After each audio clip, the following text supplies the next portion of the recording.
It has been reported that President Biden has already signed into law the defense spending approval, which amounted for almost 900 billion US dollars, 895 billion to be exact.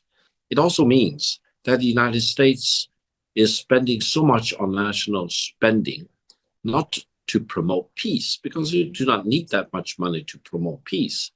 It's actually agitating for more confrontation, more war, direct war or proxy war, etc. I always say that while China is always worried that we do not have enough friends, the United States is worried that it does not have enough enemies in the world. Therefore, I think such huge amount of defense spending is not in the interest of peace and development in the world, as well as for the American people. The United States national debt is already surpassing 36 trillion US dollars. Eventually, this will be such a drag on the national economic development of the United States.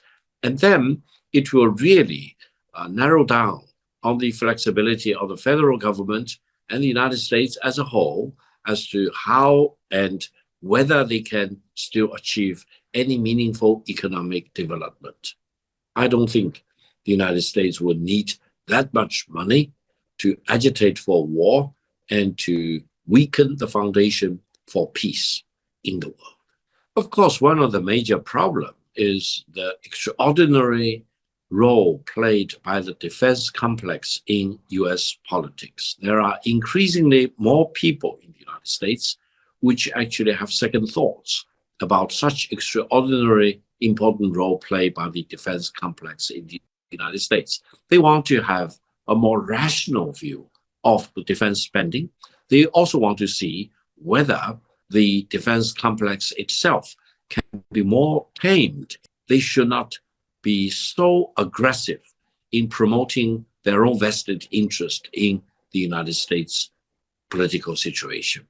I think the United States is overreaching in defense spending, in maintaining about hundreds of military bases in almost all the other countries in the world without due regard for the fundamental interests of the American people.